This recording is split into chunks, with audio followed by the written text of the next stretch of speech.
Fire today. We're gonna be talking about is Donald Trump, Netanyahu, two war criminals over there knocking down whole cities, whole civilizations, and is the Gaza playbook by Netanyahu the same one Donald Trump intends to use in Iran?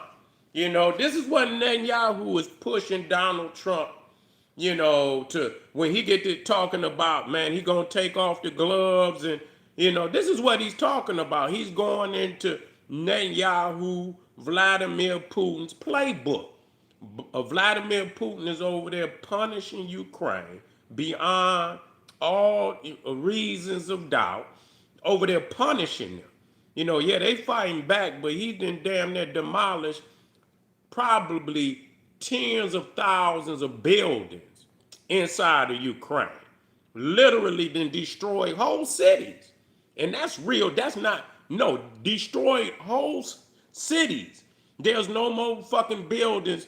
If they up, they riddled.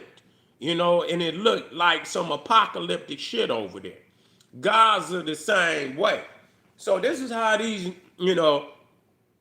is how these Neanderthals is fighting out there. And so when people got up in arms, they got up in arms about when Donald Trump said he was going to go over there, tear up the buildings and tear up the bridges, tear up the... Well, what the fuck is Vladimir Putin doing over there?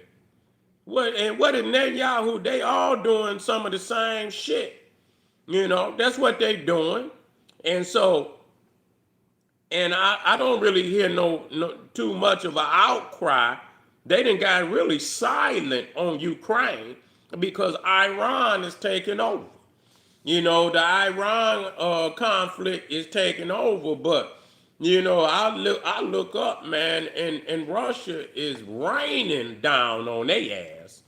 Is raining down. So when you get to talking about war criminals, a lot of these motherfuckers in power are war criminals, all of them. Real talk, shit. And but they too big to get arrested. Nobody gonna fuck with Vladimir Putin. He got a stranglehold on Russia, and even though he has a warrant out for his arrest by international court that don't nobody respect. Don't nobody respect that goddamn court. The United States don't respect it. China don't respect it. All the biggest goddamn countries don't respect it.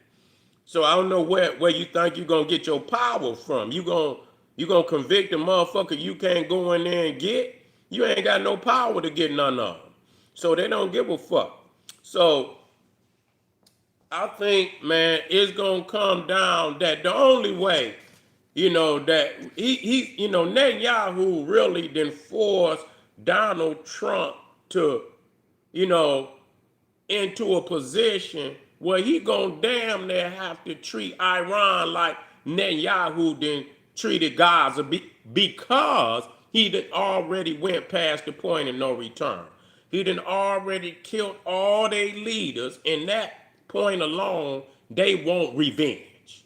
So no matter what deal, no matter how he play it, from this point on, they want revenge.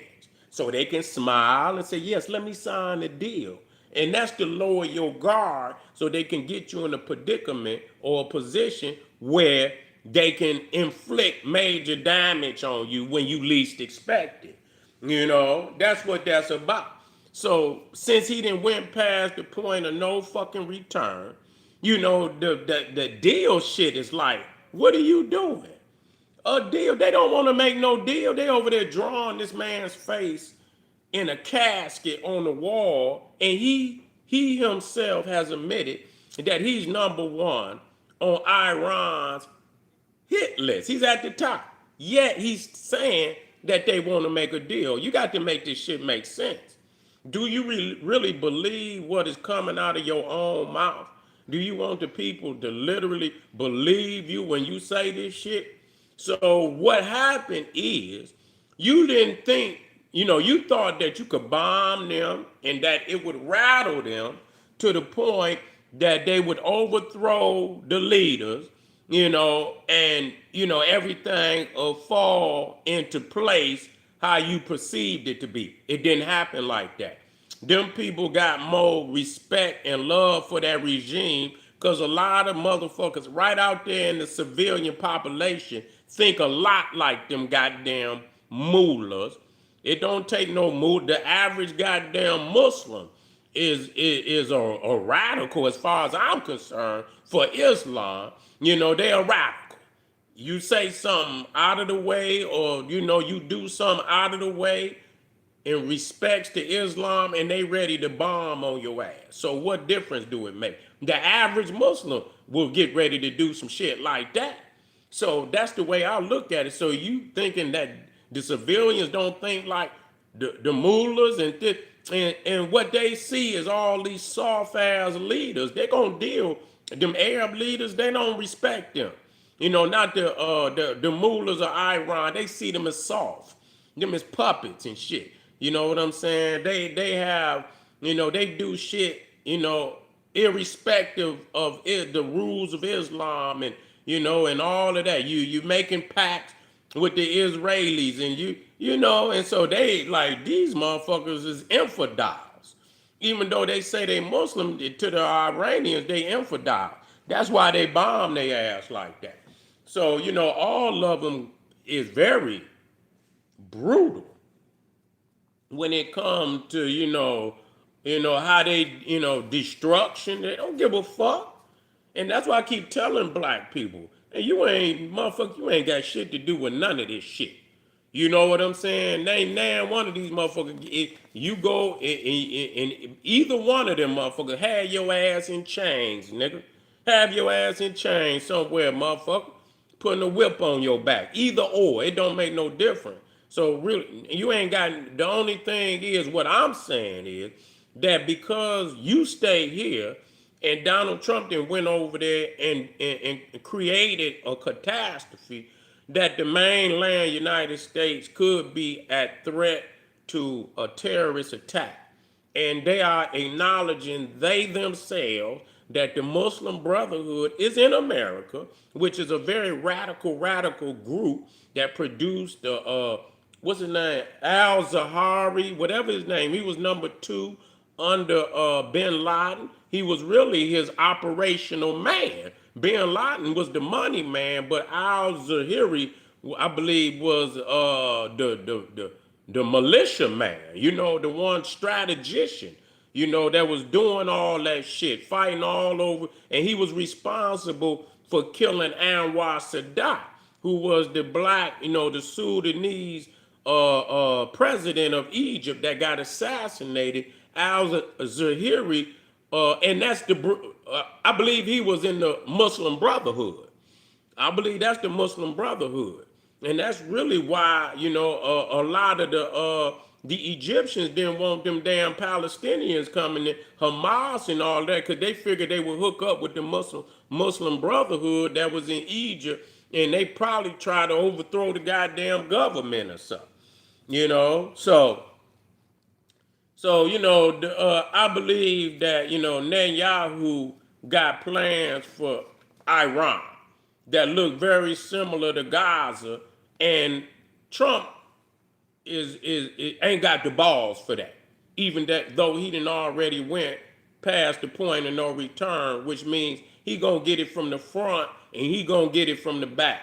Netanyahu in the front, and the Iranian regime is in the back. Because they're gonna go back and forth on his ass. And they're gonna go back and forth on this. When he think he gonna make a deal, the Israelis gonna bomb and fuck it all up. And he gonna be, and whatever he think he gonna get out of, he gonna be right back in. And and it's gonna be war all over the fucking Middle East, from Yemen up to Egypt, all throughout the Persian Gulf. That whole fucking area gonna be in warfare, and it could spread to Pakistan. It could spread to Russia and Ukraine, also coming in and making it, or even to China. That whole area, man, could erupt in a goddamn continental third world war. You feel what I'm saying? Stay tuned, family. I'm gonna keep you up. I'm gonna keep you abreasted to what's popping, updated with all the latest information. I'll see y'all in a minute. Make sure you get over to Patreon, General SETI. I got over 600 exclusive fire breathing videos over there, too raw for YouTube. General SETI, Etsy, One Stop, KingSETI.com. Make sure you get a video a thumbs up, like it because you love it. And I'll see you black here in a minute. Boom, black pop.